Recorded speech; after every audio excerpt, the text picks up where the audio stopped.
Bueno, amigos, comenzamos con otro lunes de calor humano desde el Rotary Baruta Las Mercedes. Estamos encantados de reunirnos otro lunes para compartir entre los socios, los miembros del club, pues momentos de amistad, de colaboración y bueno, un espacio genial para aprender y para fortalecer los lazos y bueno, y contribuir como siempre al bienestar de la comunidad. Hoy en nuestro lunes de calor humano, recuerden las reglas. Tenemos que traer nuestra taza de café, té o bebida al gusto. Vamos a compartir todos, si dejemos la pena, para que nos conozcan más. Hablaremos en primera persona. Podemos proponer una actividad en que se involucren más compañeros. Cada participante tendrá entre 3 y 5 minutos, dependiendo de la audiencia del día. Y trae un buen estado de ánimo que promueva la alegría, la empatía, el calor humano.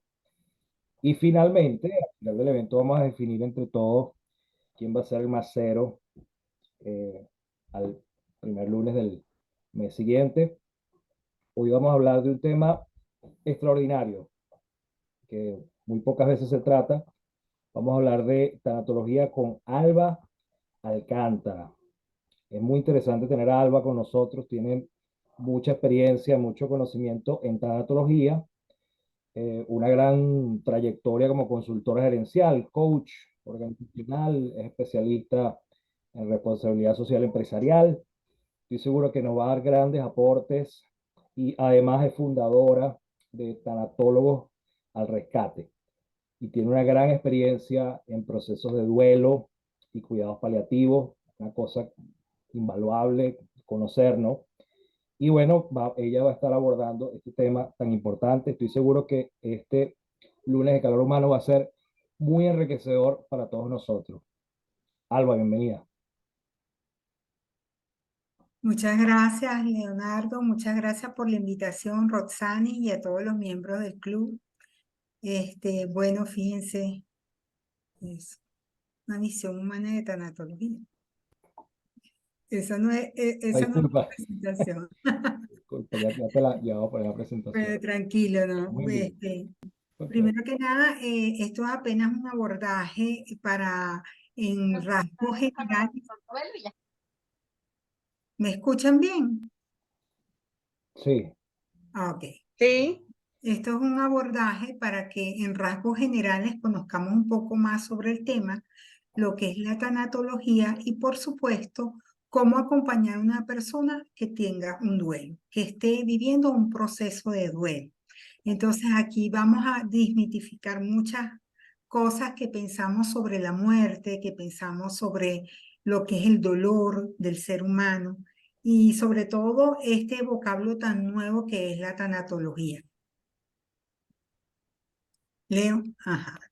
Entonces, en esta primera parte vamos a hablar un poquito nada más de lo que es la tanatología, que es un tanatólogo y el lema del tanatólogo. Bueno, la tanatología es una disciplina que nos permite darle sentido a la muerte y nos enseña a cómo acompañar emocionalmente a una persona en momentos de dolor y sufrimiento a causa de una pérdida significativa en su vida. Y vamos a detenernos aquí porque yo no sé si ustedes han visto, pero cuando uno les dice, ¿tú sabes lo que es tanatólogo o tanatología? Entonces siempre se van hacia la tanatología forense. Y es algo normal porque el término de tanatología viene de dos vocablos griegos, uno que es logo y el otro que es tánato. Logo es lo que es estudio, tratado, en cambio tánato se refiere a la muerte. Entonces sería como el estudio de la muerte, como tratado de la muerte, y por eso es que ustedes ven que, por ejemplo, la tanatología forense es toda esa que podemos lograr verla en las series de CAC y todas esas series famosas de detectives, bueno, porque hablan de tanatología forense. Y por lo menos en Europa se utiliza mucho, se estila mucho que a las funerarias no se le dice funerarias, sino tanatorios, ¿no? Que tiene que ver con la muerte. Y por otro lado, aunque esto tenga que ver con la muerte, nosotros nos referimos a cualquier tipo de pérdida significativa para la persona. Y cuando hablamos de pérdida podemos hablar desde lo que es la muerte de un ser querido o también cualquier pérdida, ya sea como un divorcio, como una mudanza. Por ejemplo, ahorita llamamos mucho en Venezuela lo que es el duelo migratorio, que lo hay por cantidades industriales, por la cantidad de gente que se está yendo del país. Y ese duelo migratorio además tiene como muchos colaterales al lado, por ejemplo, lo que llamamos el síndrome del nido vacío con los padres o los abuelos que se quedan solos, que se le van los hijos, es un tipo de dolor, que es un duelo por síndrome del nido vacío. Asimismo, puede ser la pérdida de un trabajo, la pérdida de una amistad, una traición. Eso es una pérdida y el dolor va a depender de cuán significativo sea esa condición, ese estado, esa cosa o esa persona que perdió. Entonces ya sabemos que cuando hablamos de pérdida, hablamos de cualquier situación, condición, cosa o una persona a la cual uno ya no la va a tener presente en su vida y esa ausencia carga dolor, tiene mucho dolor en sí. Entonces, por eso es que desde el punto de vista tanatológico, nosotros más que darle sentido a la muerte, es darle sentido a la vida a partir de la muerte. Es una herramienta para la vida, para acompañar en el duelo, para guiar, para seguir adelante y poder vivir procesos de duelo sanos. Y esta es una palabra fundamental porque aquí estamos en lunes de salud mental, creo que es como ustedes lo han definido estos espacios para poder tener salud mental y llevar un proceso de duelo sano es importante, porque un duelo que no se lleva de forma sana, eh, pues se puede convertir en un duelo complicado. Se puede convertir en un duelo complicado o en un duelo patológico. Y esos duelos pues necesitan no solamente una orientación tanatológica o psicológica, sino que terminan por lo general en una orientación psiquiátrica. Entonces es importantísimo que el proceso de duelo sea un proceso de duelo sano.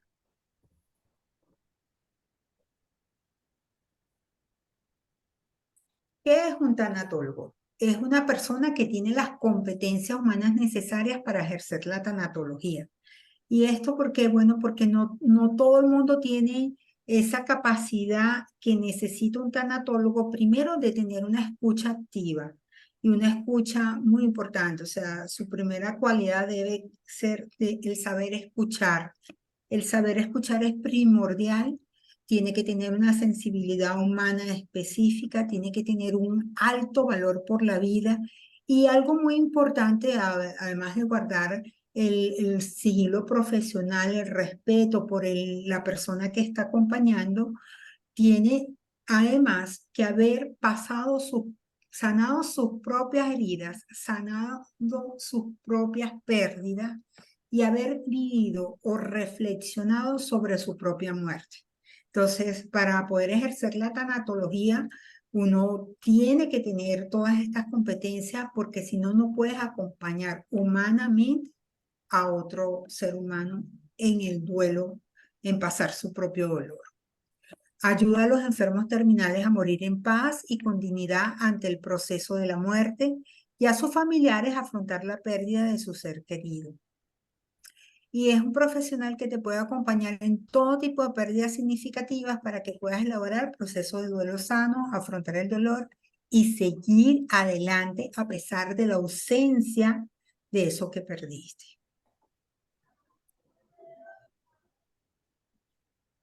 El lema del tanatólogo me parece importante traérselo porque nosotros frente al dolor ajeno nos quitamos los zapatos como si fuéramos a entrar a un templo en señal de un infinito respeto por el territorio que estamos pisando, porque el dolor de cada uno, por más pequeño que alguien lo pueda ver, es su propio dolor y nadie más conoce el dolor que la propia persona.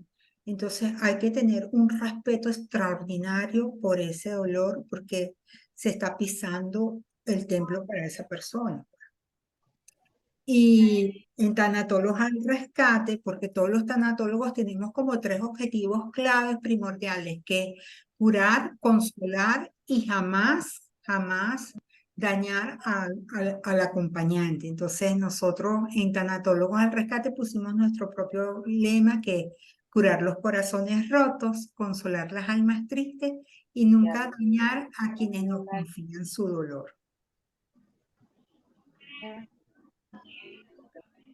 Bueno, ahora sí vamos a entrar un poco en materia sobre qué es el duelo, qué es el proceso de duelo, qué no es el duelo y cuánto dura el duelo. Leo, por favor. Bueno, el duelo es un conjunto de sentimientos, pensamientos, estados de ánimo, comportamientos y reacciones fisiológicas que vive el ser humano tras alguna pérdida significativa. Es cómo afloran todas esas emociones que puede sentir una persona y cómo esas emociones lo hacen pensar y actuar en un determinado momento. El duelo es un tiempo especial porque es un mecanismo de defensa que tenemos todas las personas del mundo para reajustar nuestra vida nuevamente después de haber tenido una pérdida. Entonces, el proceso, pásalo al anterior, ajá. El proceso de duelo es un proceso adaptativo emocional ante una pérdida significativa en la vida de cualquier persona. Y esto es adaptarse a las nuevas circunstancias, toma un tiempo. Adaptarse a la ausencia de eso que queríamos, que era importante para nosotros, toma un tiempo. Y es fundamental que las personas comprendan que ese tiempo hay que vivirlo y ese tiempo es para reflexionar, eh, ver cómo nos sentimos y agarrar el dolor, enfrentarnos al dolor de la ausencia de eso que perdimos. Es un proceso natural, las personas tienen recursos propios para transitarlo con éxito, porque a lo largo de nuestras vidas nos hemos enfrentado a situaciones que nos han permitido desarrollar habilidades propias para poder enfrentarnos en el momento del dolor.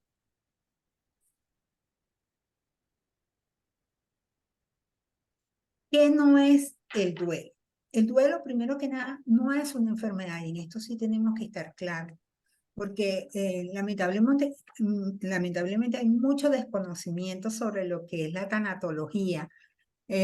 Pero cuando una persona está en duelo, inmediatamente lo mandan al psiquiatra porque piensan que es una enfermedad y resulta que no, que es algo completamente natural y que tiene que vivir ese dolor para poder salir adelante en su proceso, en su vida.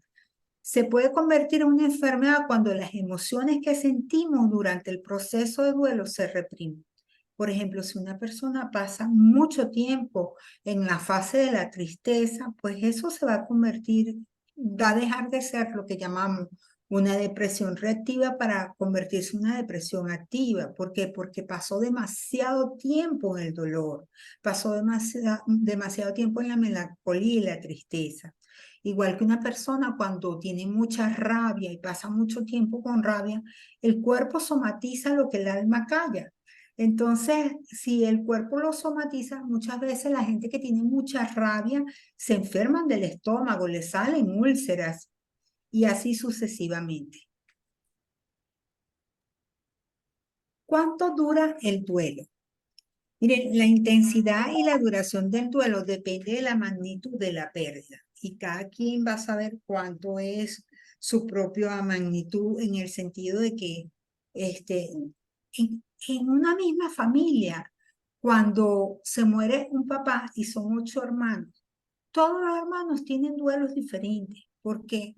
Porque la relación que tenían con su padre cada uno era distinta y nosotros como seres humanos somos únicos e irrepetibles. Ah, imagínense un par de gemelos, son físicamente iguales, pero emocionalmente son completamente diferentes y pueden tener caracteres diferentes ambos. Asimismo es nuestro dolor. Por muy hermanos que seamos todos, vamos a tener un proceso de duelo diferente porque nuestras emociones van a ir asociadas como cómo fue la intensidad de esa relación con lo que perdimos, con quien perdimos. A lo mejor uno de los hermanos estaba distanciado de su papá y le queda la culpa por haber estado distanciado de su papá, pero otro de esos hermanos era muy unido con su papá y estuvo hasta el final y se siente que tuvo la labor cumplida hasta el final con su papá. Entonces los duelos van a pegar de forma diferente, aunque sean hermanos y pertenezcan a una misma familia. Entonces ya sabemos que la magnitud de la pérdida va a definir muchísimas cosas, igual que cómo ocurrió la pérdida también. Si no es lo mismo que se muere una persona porque tenía una larga enfermedad donde los familiares pudieron haber hecho un preduelo, a de repente que se muere una persona en un accidente de tránsito que nadie se esperaba que iba a morir. Entonces ese dolor es de mayor impacto y por supuesto a lo mejor va a demorar un poco más. Cada persona vive el tiempo de forma distinta. Pero lo recomendable es que si pasados los 2 años sigue con ese dolor intenso y se siente que está como el primer día del hecho ocurrido, pues que busque ayuda profesional. La ayuda profesional se puede buscar en cualquier momento del duelo, independientemente de que tenga una semana de fallecida la persona o una semana de ocurrida la pérdida. Si uno se siente que no es capaz de abordar el dolor y las emociones que lo embargan y cree que necesita un acompañamiento profesional, lo puede hacer. Hay otras personas que esperan, por ejemplo, los 6 meses. ¿Por qué los 6 meses? Porque durante los primeros meses siempre está en compañía y se siente siempre acompañada la persona, de familiares, amigos y esto. Pero pasados los 6 meses, muchas veces esos familiares, amigos, por cuestiones de lógica, se tienen que retirar por el día a día, porque están ocupados, porque tienen que ocuparse en sus propios asuntos. Entonces se van retirando un poco del doliente que tuvo el hecho de la pérdida. Y allí es cuando, por lo general, se sienten tan abatidos y tan solos que acuden a un acompañamiento profesional. Mas, sin embargo, yo les decía de los 2 años, porque en el duelo pasa por un ciclo mínimo de un año. En ese ciclo de un año, nosotros vamos a tener las fechas de aniversarios importantes, cuando se conocieron, los cumpleaños, Navidad, vacaciones, Cuaresma, lo que ellos compartían. Entonces, hasta que no pase un año del ciclo de todas esas fechas importantes para quienes estuvieron involucrados, pues digamos que un duelo tiene que pasar mínimo por todos esos procesos. Entonces, por eso se dice que a partir del segundo año es que la gente comienza ya a retomar su vida de una forma normal. Y aquí vamos a hablar de lo que son las etapas del duelo según la doctora Elizabeth Kubler-Ross. Elizabeth Kubler-Ross es lo que nosotros decimos es la madre de la tanatología moderna como la conocemos. Y ella fue una psiquiatra suizo-estadounidense que se dio cuenta de que los enfermos terminales estaban como muy desasistidos desde el punto de vista emocional y que ellos pasaban por ciertas etapas cuando se enteraban de que les habían diagnosticado una enfermedad terminal y cuando pasaban por todo ese proceso hasta llegar hasta la muerte. Entonces, esas etapas que estudió la doctora Elizabeth Kubler, después más adelante se fueron extrapolando que no solamente las pasaba la persona enferma, sino los familiares. Y de allí pasó a que cualquier tipo de pérdida podía pasar por estas mismas etapas. En un principio, estas etapas eran 5. Y el año pasado, uno de los que trabajó más con la doctora Elizabeth Kubler-Ross, un pupilo que trabajó junto con ella, desarrolló lo que es la sexta etapa. Entonces, hoy en día hablamos de seis etapas en el proceso de duelo, según esta psiquiatra, porque hay varios psiquiatras que tienen otra metodología, pero la mayoría de los tanatólogos nos guiamos por las etapas de duelo de Elizabeth Kubler-Ross. Y bueno, todas las demás etapas son iguales porque lo que describen son emociones realmente, las emociones que vivimos. Y ahorita las vamos a ver. Por favor, Leo. Ajá. Entonces, ¿cuáles son estas etapas? Primero que nada, tengo que decirle que las etapas no son lineales, sino que más bien son como cíclicas, que nosotros pasamos por una y regresamos por la otra. Y que no todas las personas pasan de la misma manera las emociones, las viven todas o no las viven. Puede haber una persona que eh, haya estado resignada y que viva solamente la parte de la depresión. Eh, ¿Por qué? Porque estuvo acompañando a su ser querido durante mucho tiempo en una enfermedad muy larga, entonces la persona estaba haciendo su preduelo y bueno, está triste, está deprimido, pero no pasó ni por ira, ni por rabia, ni por shock, ni por nada, porque ya estaba como avisada de todo lo que estaba pasando, ¿no? Entonces, por eso es que las emociones que vivimos va a depender de cada persona y de cada circunstancia, pero por lo general, la primera etapa que nosotros tenemos es la etapa del shock. Y el shock es cuando te dicen, falleció una persona y dices, no puede ser, si yo hablé con esa persona esta mañana, pero ¿cómo va a ser posible? ¿En qué momento? O sea, y te niegas o te dicen, mira, no lo vimos, no está, se perdió. Entonces dice, pero ¿cómo me puedes decir eso? No puede ser. Y la gente entra en shock, lo que llamamos la negación. Y es lo que yo les decía, que ese shock se produce porque si nosotros no tuviéramos ese mecanismo de defensa, pues el impacto sería tan grande que se nos puede literalmente romper el corazón del dolor. Y estas emociones son tan fuertes que fíjense que no solamente tienen que ser lo que llamamos, no hay emociones negativas ni positivas, sino la forma en la que se presentan. Porque una persona, por ejemplo, que se gane la lotería, el impacto puede ser tan grande, el shock puede ser tan grande que le da un infarto y se muere.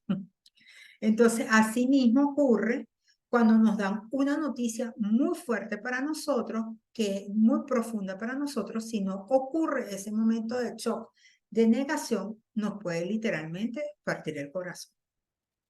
Luego viene como otro proceso que es la ira, la rabia, el rencor, el resentimiento, todas esas cosas que no se imaginan que ocurran, pero ocurren. Este, por ejemplo, la gente dice, pero ¿cómo va a ser que lo mataron a él? ¿Cómo va a ser que ocurrió eso? Tanto malandro que hay en la calle y le viene a pasar eso a mi hijo.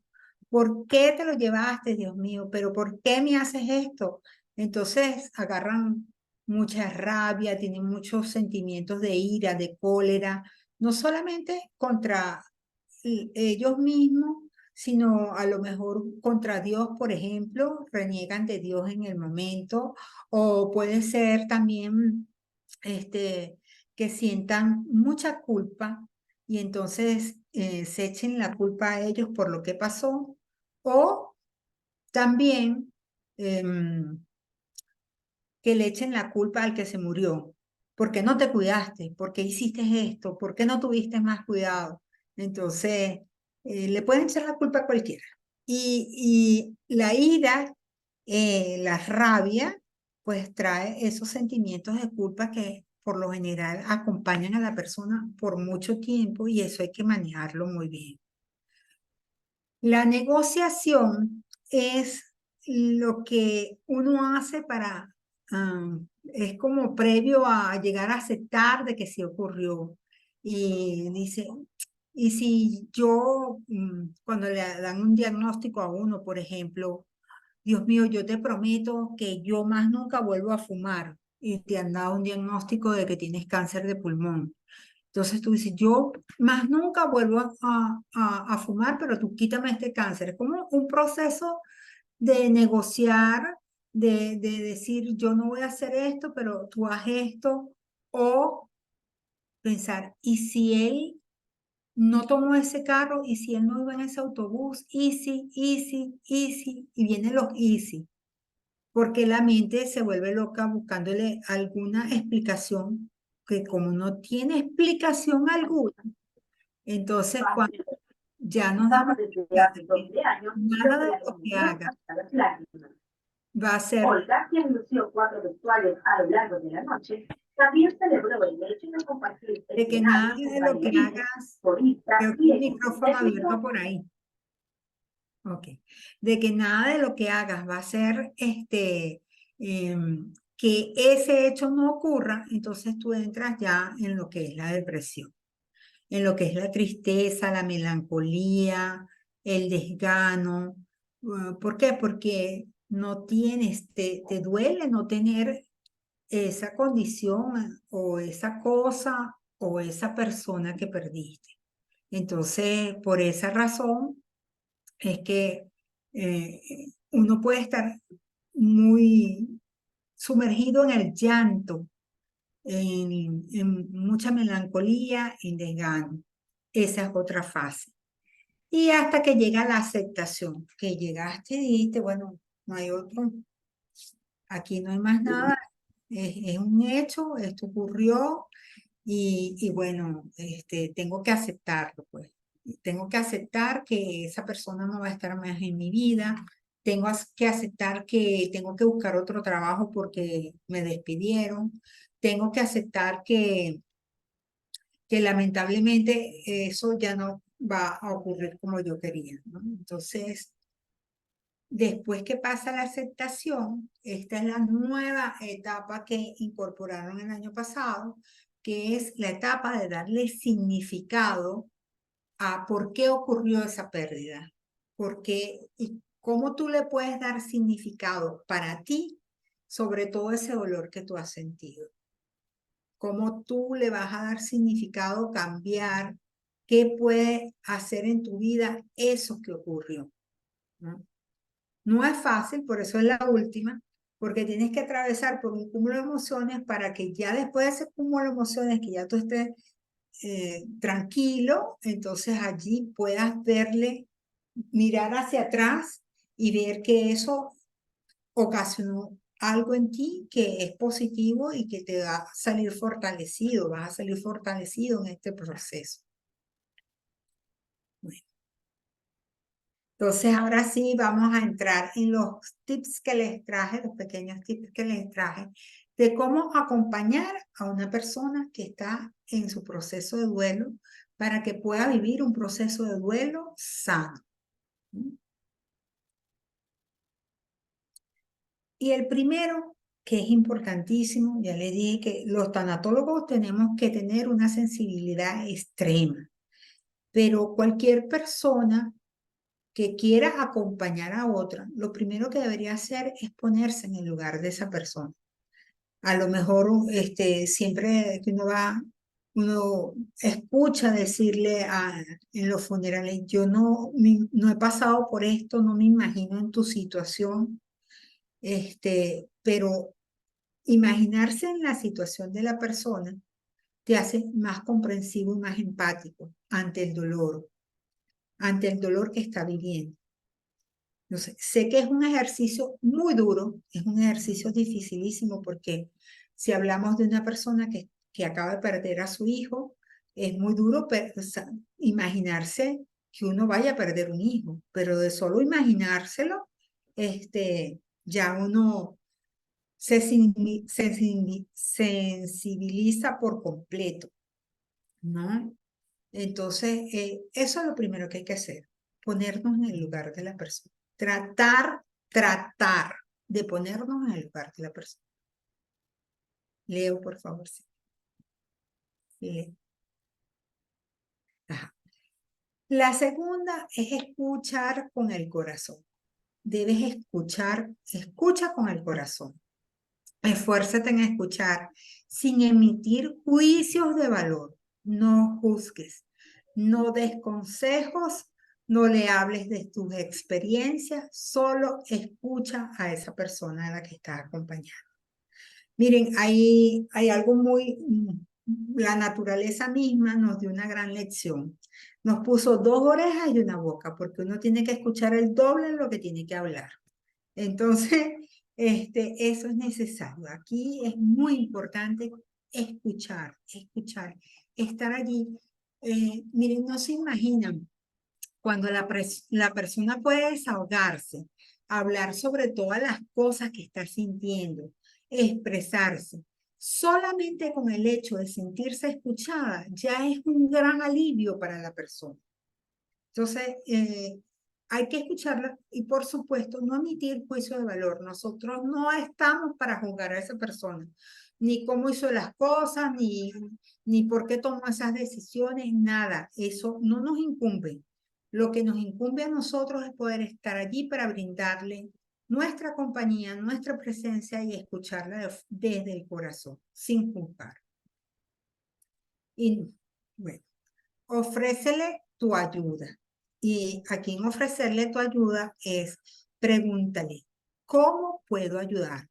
Dile, estoy aquí para lo que necesites. Si necesitas hablar, aquí estoy, aunque sea desde la distancia.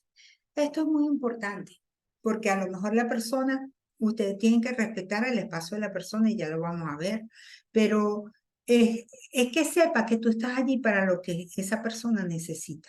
Y que la ayuda tiene que ser una ayuda más activa, porque no solamente es ofrecerla, sino que si tú eres compañera de trabajo de esa persona y esa persona no va a poder hacer las tareas que le correspondía durante esa semana, a lo mejor tú la puedes ayudar a hacer esas tareas mientras ella puede tomar ese tiempo, ese espacio para componerse un poco de su dolor. Entonces, es tener esa proactividad en la ayuda.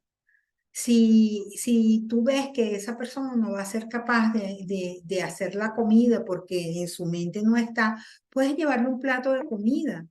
Y si tienen los hijos que tienes que llevarlos para el colegio, pues a lo mejor tú puedes llevarlos al colegio a los niños o llevártelos para tu casa porque están en la misma edad de los tuyos si ocurrió la muerte de su esposo, por ejemplo, la muerte del padre de los niños.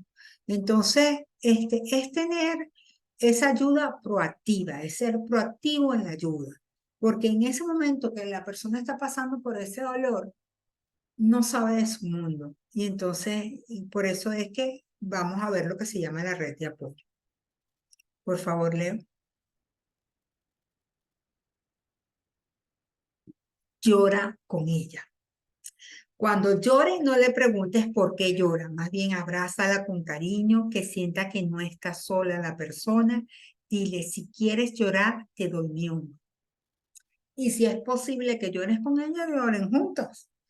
Miren, aquí hay que quitar ese mito, lamentablemente lo escuchamos mucho en todas partes, pero no llores, le vas a hacer mal al muerto, no llores, vale, no lo vas a dejar descansar en paz, pero mira, eso te hace mal, no llores. Al contrario, tiene que llorar, porque las lágrimas desahogan el alma y es necesario que llore para que exprese todo el dolor que tiene su corazón en ese momento.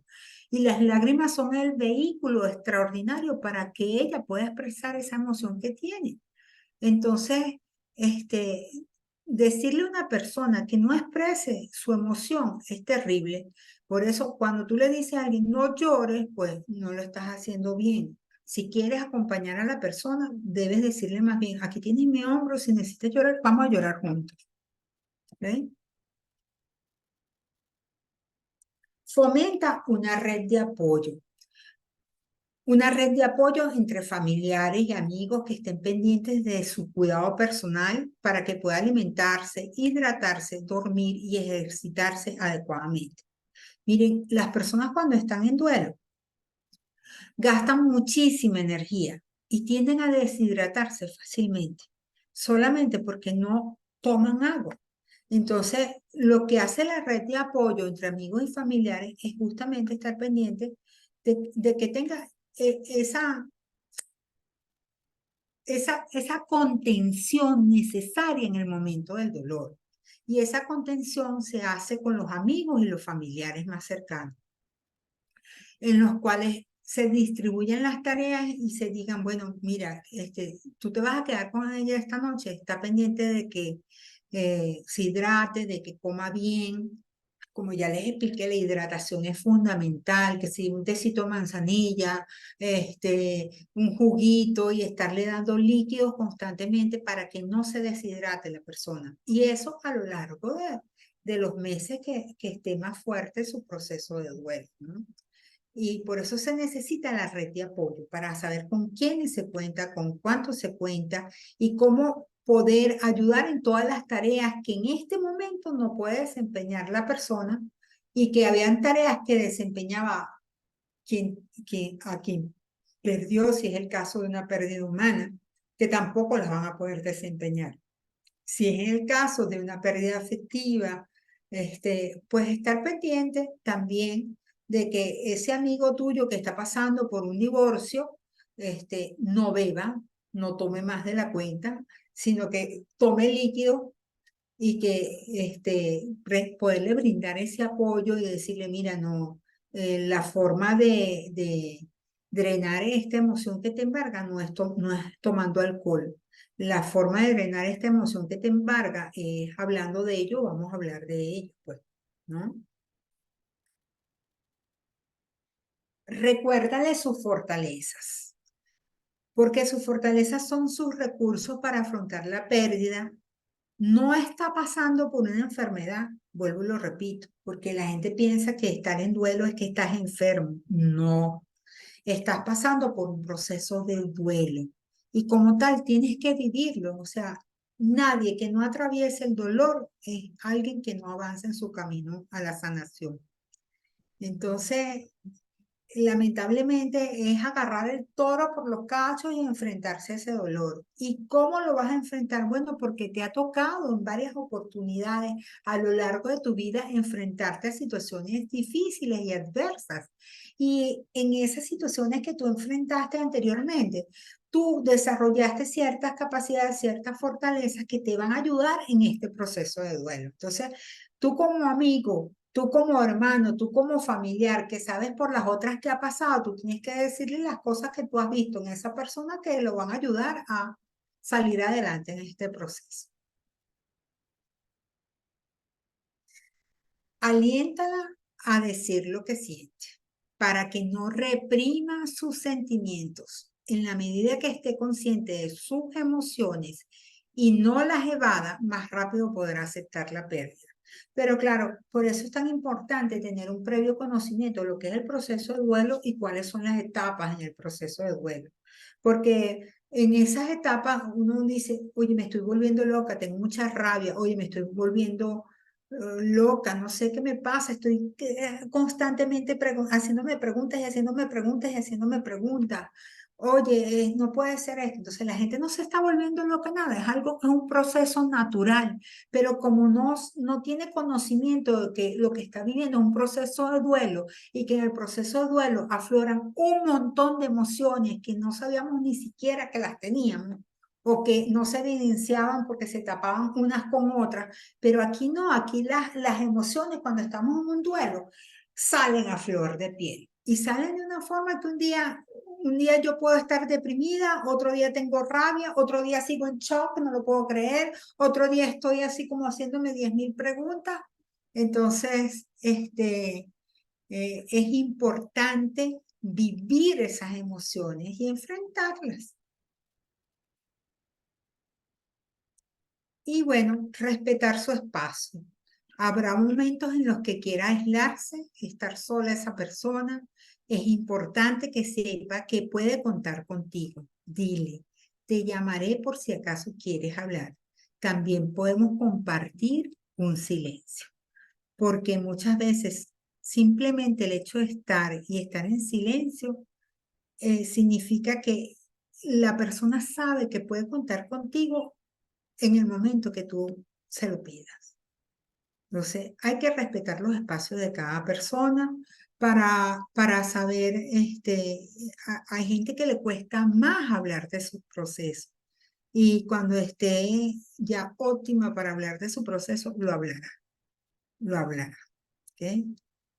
Entonces, bueno, hasta aquí llega como un preámbulo y quería ya de esta forma entrar en lo que son sus preguntas y conversar un poco acerca de las experiencias de duelo.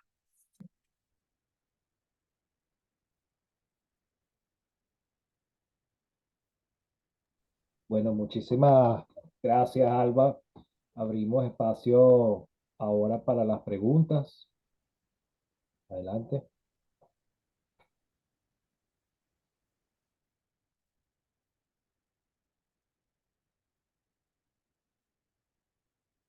Tenemos una en el chat que dice, las personas que tienen mucho tiempo en negación del duelo pueden llegar a completar la fase.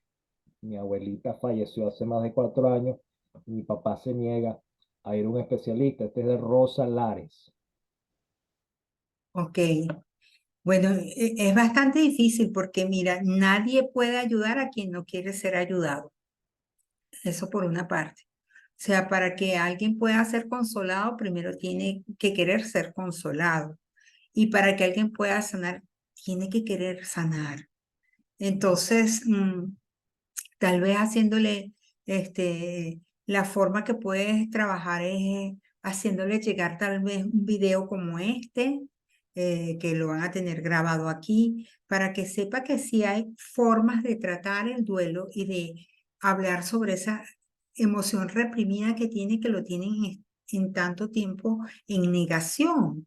Entonces, en esa negación de no querer aceptar que ya su abuela, su mamá se fue, entonces es importante que le hagas llegar material donde él pueda tomar conciencia y donde él pueda aprender sobre el tema. Entonces, tal vez no de forma directa como llevarlo a un terapeuta, sino de forma indirecta como irle poniendo materiales o tal vez una película que hable sobre la negación en el proceso de duelo. Hay muchas películas que hablan de dolor, de cuando uno tiene una pérdida, y esos son recursos que ayudan a las personas a llorar, a sacar los sentimientos y son recursos muy valiosos y son gratis.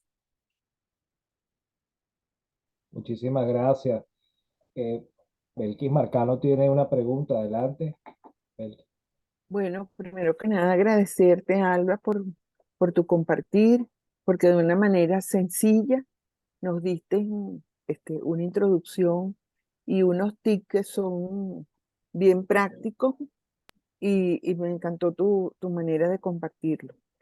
Te Muchas iba a preguntar, ajá, te iba a preguntar si tienes alguna bibliografía que nos puedas recomendar. Yo durante el COVID, bueno, se murieron varias personas cercanas, amigos, etcétera, y yo tenía una bibliografía que había recopilado en esos días, pero la perdí bueno, por razones como pierde a veces algunas cosas en la computadora. Y tenía un libro que me encantó, pero no recuerdo su nombre, que tenía unas oraciones que no eran las oraciones tradicionales, sino eran unas oraciones muy lindas para rezarlas, para decirlas, para ayudarnos a consolar. Incluso había uno dedicado a los padres para consolar a los niños cuando había alguna pérdida de un familiar. Y estaba el libro de Pilar Sordo, que me imagino lo conoces, que ahorita se me escapó el nombre, pero que es un libro también que, que da mucha apertura y es bien bueno para las personas que en un momento determinado pues tenemos una pérdida de cualquier tipo y especialmente en el caso del tiempo del COVID, bueno, fue pérdida de vidas humanas. Sí, bueno, Gracias, Alba. muchas gracias a ti. Mira, eso es lo que yo digo. O sea, nosotros tenemos, gracias al Internet, miles de recursos disponibles en Internet. Solamente tienes que googlear libros de tanatología y te pueden salir cualquier cantidad, uno mejor que el otro. ¿Ok? ¿Qué es lo único que hay que tener cuidado? Bueno, dependiendo de tu creencia, porque las tendencias de tanatología son, depende del tanatólogo, pues. Si tú quieres, si tú eres católica, por ejemplo, lo recomendable es que vayas a un tanatólogo católico, porque en Occidente y en Oriente tenemos visiones distintas de lo que es la muerte. Por lo menos en la mayoría de las religiones de Oriente, ellos creen en lo que es la reencarnación. O otras, los ateos, por ejemplo, ellos piensan que después de la muerte no hay nada. Para nosotros los del mundo occidental y la mayoría del mundo cristiano, pensamos que existe la vida después de la muerte, la vida eterna, y que vamos a resucitar. Entonces es muy importante que, que para quien acompañe esto, primero el respeto por la ideología y el pensamiento y la creencia de la persona. Entonces, nosotros como católicos somos universales y sí respetamos a los demás, pero los demás no nos respetan a nosotros. Entonces, ellos pueden decirte, no, pero es que va a ser la reencarnación, que va a ser esto, que va a ser el otro, y en eso hay que tener mucho respeto, ¿no? Muchísimo respeto, mucho cuidado.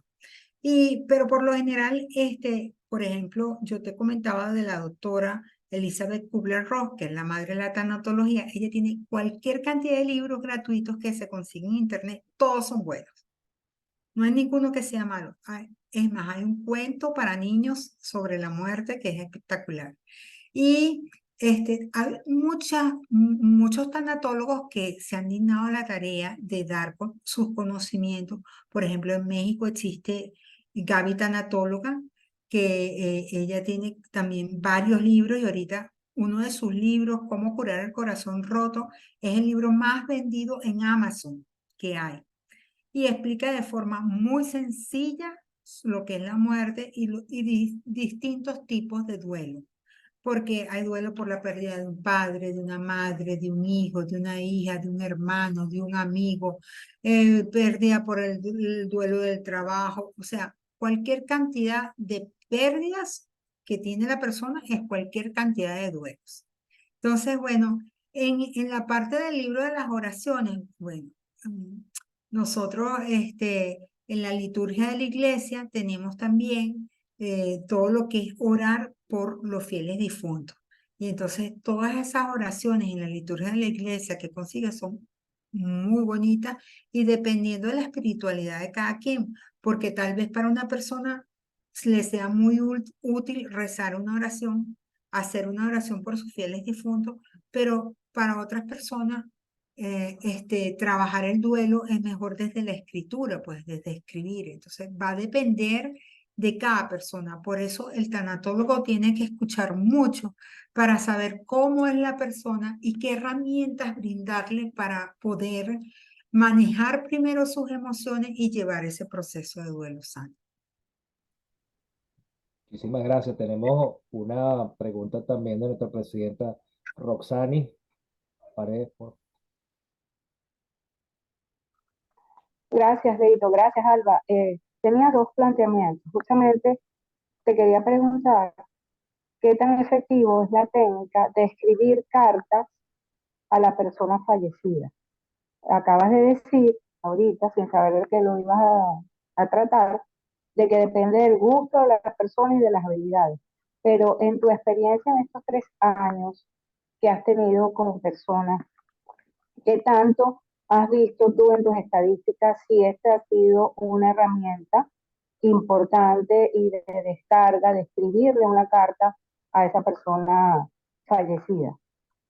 Y la otra pregunta era con respecto a cuando la persona está tan triste, vamos a decir, o tan deprimida, tan triste, que no tiene ganas de vivir más, y es como que si te entrega a la muerte también, como por decisión.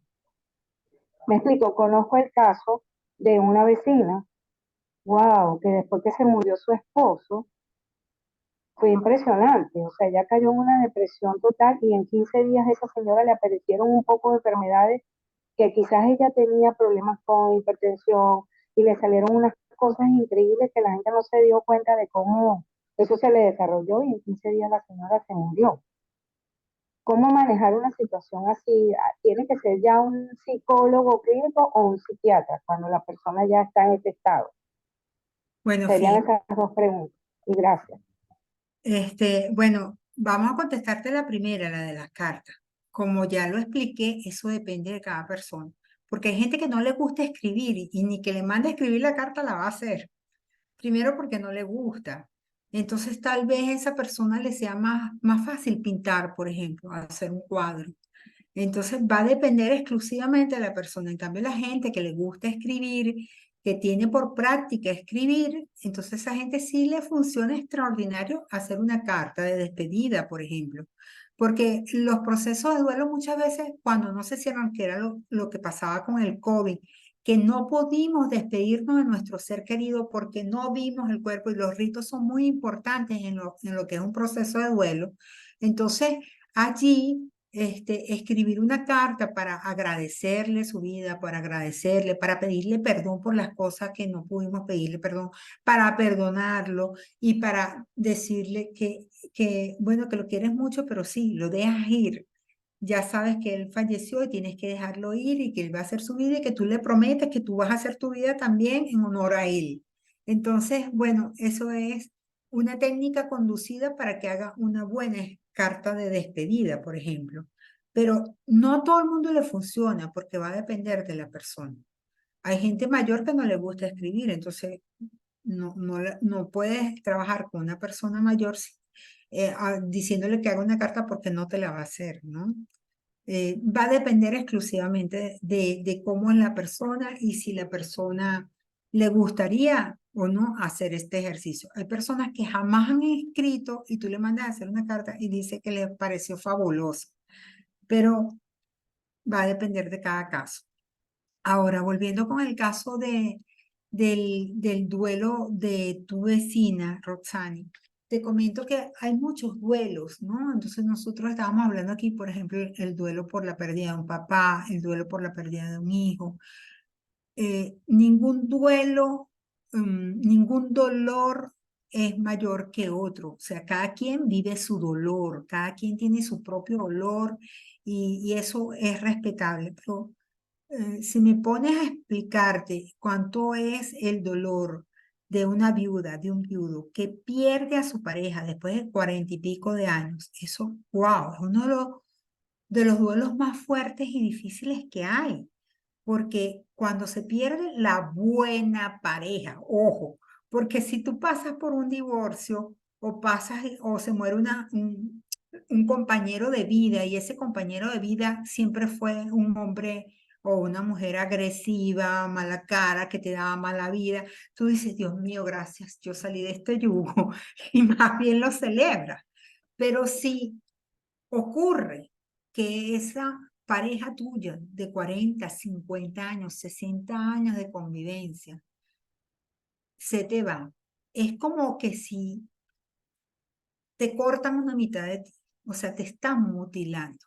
Por eso el duelo de la pérdida de la pareja es uno de los más fuertes que hay, incluso más fuerte que un hijo. Claro, esto depende de las circunstancias, de cómo ocurra cada evento, cada pérdida, pero es un duelo muy doloroso, es muy doloroso y por eso es que nosotros vemos que se muere el esposo y como que a los 2 meses se muere la esposa, algo así.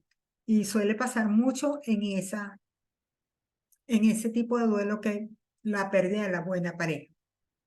Lamentablemente, ese dolor es tan fuerte que necesita tener acompañamiento desde un inicio, desde un inicio.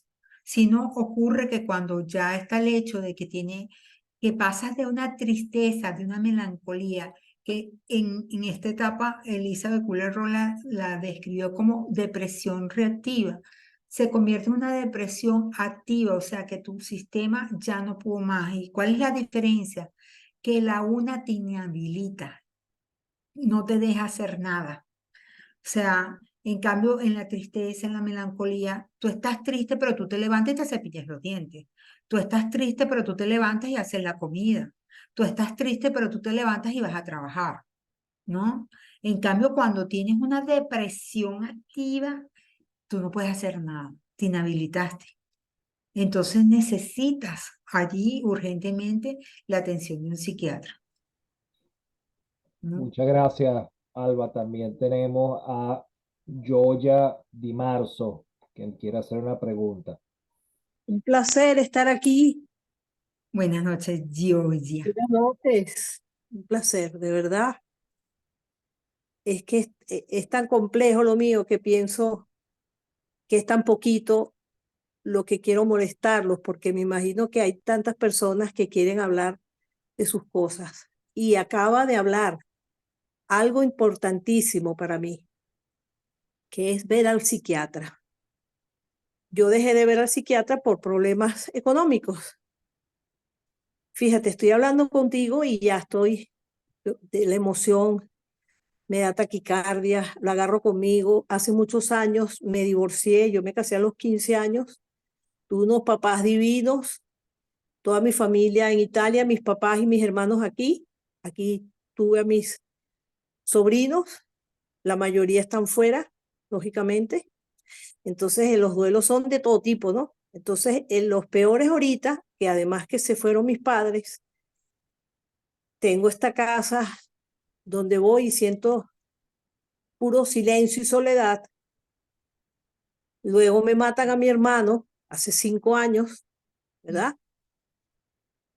Y bueno, por el apellido lo verán.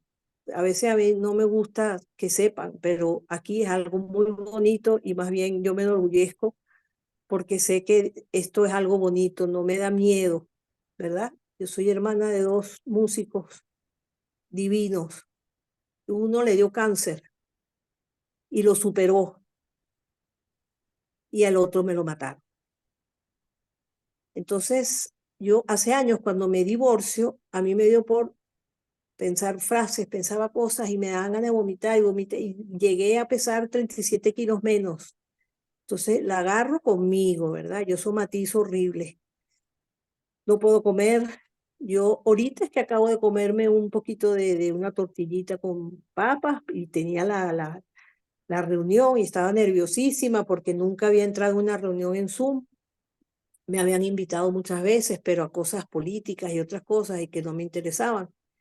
Y pensé lo quiero para mí, porque la gente, que es lo que están ustedes haciendo tan bonito, ustedes están enseñándole a las personas que estén cerca de nosotros cómo tratarnos. Y por lo general la gente me dice, no llores o no te deprimas. Y yo tengo el llanto y la depresión, pero pegados, pegados, pegados. Quisiera no moverme de mi casa y tengo que salir, tengo que hacer esto y tal. Y hay una parálisis fortísima. Y hace un año se quita la vida uno de los 10 hijos de mi hermano al cual mataron. Que yo amo a mis 15 sobrinos, porque tengo una que es hija de la esposa de mi hermano mayor, no es hija de mi hermano, pero para mí son igual 15 sobrinos. Dios pobló el mundo y mis hermanos, Venezuela. Eso me hace feliz, tener tantos sobrinos, pero al mismo tiempo, esos 10 hijos de mi hermano que quedaron, es un dolor porque además que matan a mi hermano, ¿verdad? Y en este país no hay justicia, además de eso, pues son los 10 dolores de mis sobrinos, porque son mis 10 hijos. Yo no pude parir, pero yo tengo a mi hijo que amo y lo adoro y me lo crié y ese es mi hijo de mi vida. Entonces, hace un año, ¿verdad? Se quita la vida mi sobrino de mi vida, que era el que más me escribía por las mañanas, de los que viven aquí, de los grandes, era el que venía, era el que me acompañaba. Se trató de suicidar varias veces, le puse el psicoanalista, un psiquiatra divino. Él lo estaba logrando. En enero del año pasado se trató de quitar la vida con la desgraciada pastilla esa de las quetiapinas, y tomó quetiapina y tomó clonazepam y los tomó juntos. Y yo llegué y lo salvé prácticamente porque estaba más allá que acá. Y él me escribe al día siguiente, me dice, tía, si no hubieras venido, me voy. Y yo le digo, papi, la muerte llega sola, quédate quieto, yo te amo, no puedes hacer eso. Cuando él estaba en ese proceso que yo llegué a la casa, que creíamos que estaba muerto, y lo levanté de la cama y los paramos y comió y todo. Le dije, ¿tú no pensaste nada en mí? Me dijo, yo no pensé en nadie. Claro, porque está atormentado, tiene muchos problemas, le debían dinero, estaba solo aquí, vivía solo, se dejó de la novia y le matan al papá, y la mamá vive fuera, pues, cosas normales, ¿no? Ella vive en Alemania. Entonces, eso pasó en enero, yo lo salvé, me dijo, tía, tengo una segunda vida, esta es mi segunda vida. Mire, ese muchacho sabía hacer todo, así, de verdad, o sea, no es por nada, pero mi familia les gusta, a mí me gusta escribir, me gusta tocar piano, me gusta cantar, me gusta cocinar, me gusta hablar, como ya pueden ver, que les he contado la mitad de mi vida. Entonces, era chef, trabajó en el Rey David, tocaba acordeón, estaba en una gerencia de una compañía que no puedo decir el nombre porque le quedaron muy mal y le debieron dinero de aquí de la Trinidad. Y en marzo tuvo la peor decisión de su vida, tomó, y a mí nadie me quita que se metió esas pastillas que venden sin récipe, y le dio, él me decía que le daban lagunas, que él no sabía lo que hacía, y se colgó en la escalera de su casita. Entonces, sí, los divorcios son horribles, todo es horrible, pero yo siento que lo más horrible es que alguien que está cerca de ti se quite la vida, que tú no pudiste lograrlo. Tengo rabia con Dios también, perdónenme, ¿por qué? Se miró para el otro lado. ¿Por qué? ¿Por qué dejó que Dios? ¿Por qué se dejó eso? ¿Por qué pasó eso? Porque yo no estaba ahí, porque yo no estuve esos 3 días más cerca de él. Hijo Mosca, que estás tomando mucho otra vez. Dicen que no, que los suicidas lo repiten y lo repiten, pero sí siento que se pudo hacer algo más. He escuchado a una señora que se le mató el hijo, se le tiró por una ventana, 22 años el hijo, y ella es una mujer, creo que es puertorriqueña, muy bella, y uno piensa siempre igual. Hice lo suficiente. Ahí está. Eso es lo peor que te puede pasar, porque eso lo tengo ahí. Y Claro, yo creo que yo soy la que más lo llora. ¿Ah? claro, es que, mira, lamento muchísimo tu pérdida. Lamento todo el dolor que has pasado y todo este dolor que has tenido que pasar sola, además. Eh, si necesitas buscar una red de apoyo, porque creo que todos tus familiares están pasando por varias pérdidas continuas, pero tú tienes lo que llamamos múltiples pérdidas. Y como yo lo explicaba, cada caso es distinto. Y el caso de tu sobrino, pues te pega porque era tu familiar más cercano a ti. Y el Sí. sentirte culpable del hecho, o sea, tú estás pasando por esa fase de la rabia, de la culpa, de sentirse Y culpable. con él también.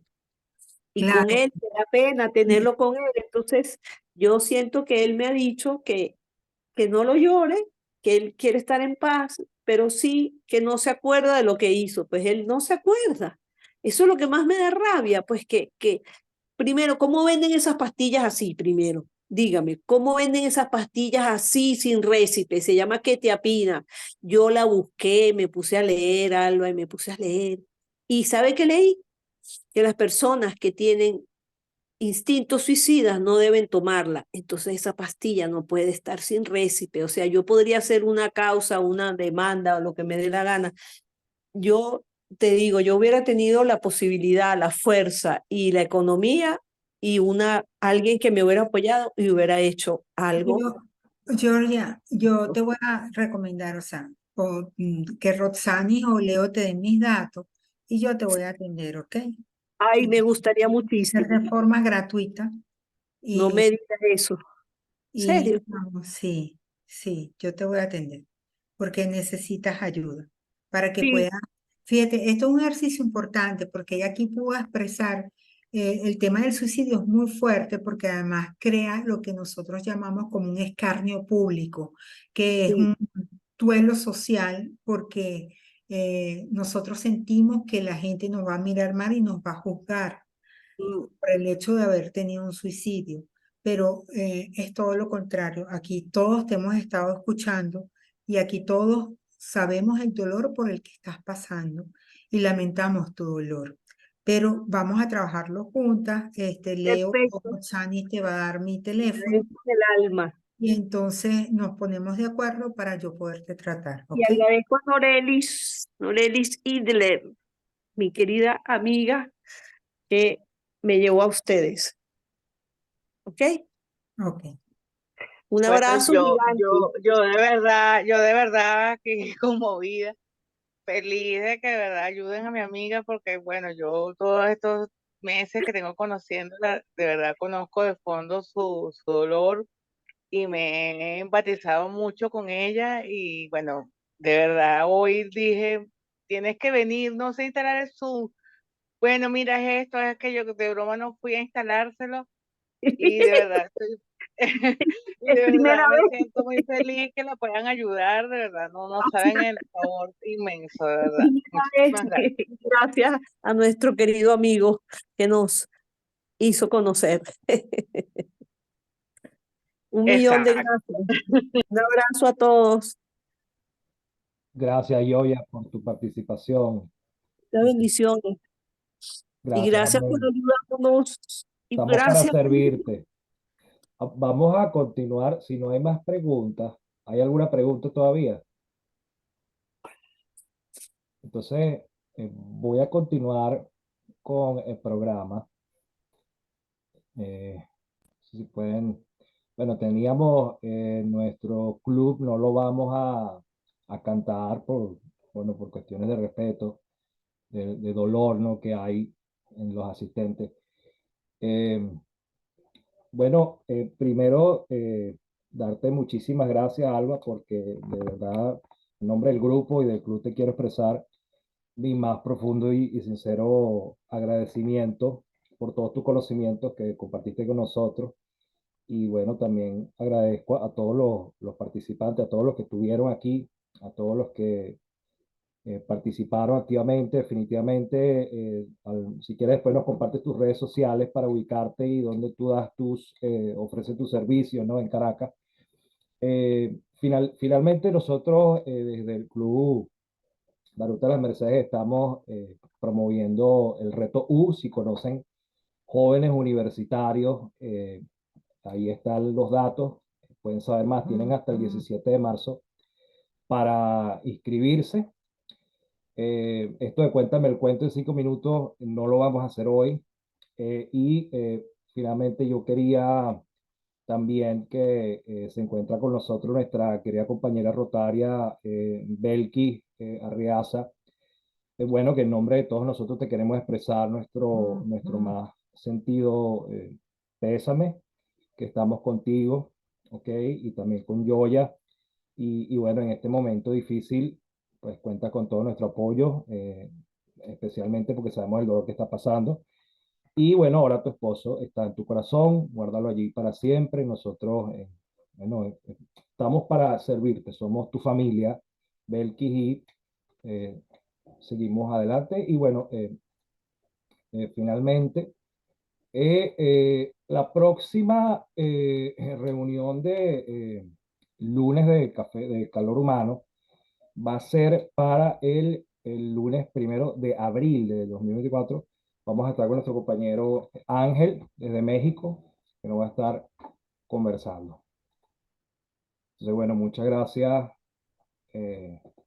a los asistentes y bueno, si quieren conversar o añadir unas palabras finales antes de despedirnos, son bienvenidos de hacerlo. Bueno, muchas gracias a ustedes por la invitación y bueno, mis redes sociales son @tanatólogos-al-rescate, como sale aquí arriba, @tanatólogos-al-rescate, todo pegado. Y bueno, tengo mi consultorio, pasamos consulta ahí en la iglesia de Chuao. Está nuestro consultorio que se llama Centro de Acompañamiento en el Dolor, María, Madre del Consuelo y la Esperanza. Allí tenemos un espacio especialmente para dar estas sesiones tan antológicas, tan importantes para mucha gente que está pasando mucho dolor y no sabe cómo enfrentarse al dolor. Muchas gracias, Roxani, por la invitación y gracias a todos. Bueno, muchas gracias. Excelente. Gracias especialmente, Alba, por A la ver, forma como manejaste el tema y por la dulzura con la que la expresas y por ese compromiso de responsabilidad social individual que has tenido con esta área de trabajo. Recuerdo cuando me dijiste que querías trabajar esta área de trabajo hace 3 años. Y bueno, eso está en sintonía con lo que nosotras hemos aprendido en responsabilidad social empresarial. Así que te felicito.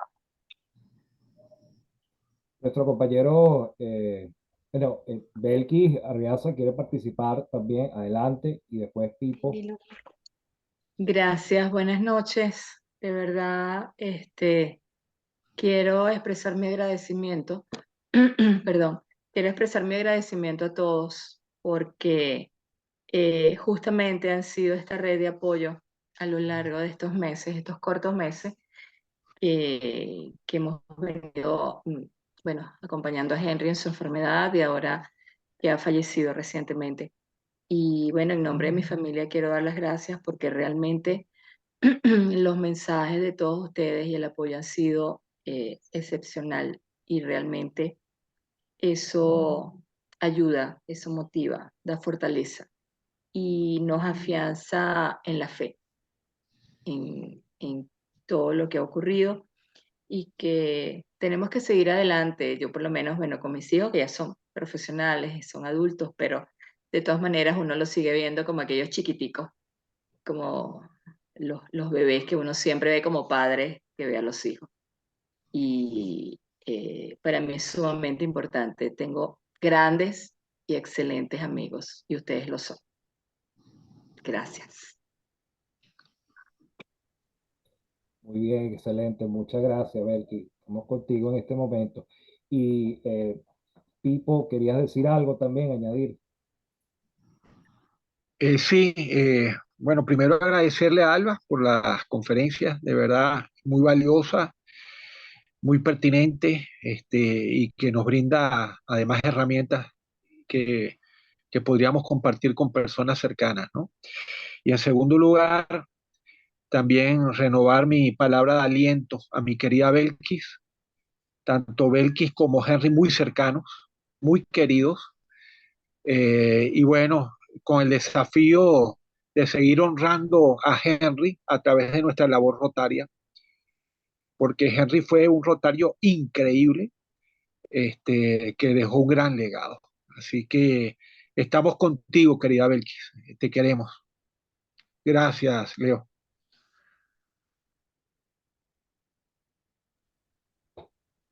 Bueno, si no hay nadie más que quiera hacer una intervención o decir algo más, pues nos despedimos. Muchas gracias a todos por estar acá. Y bueno, sigamos adelante.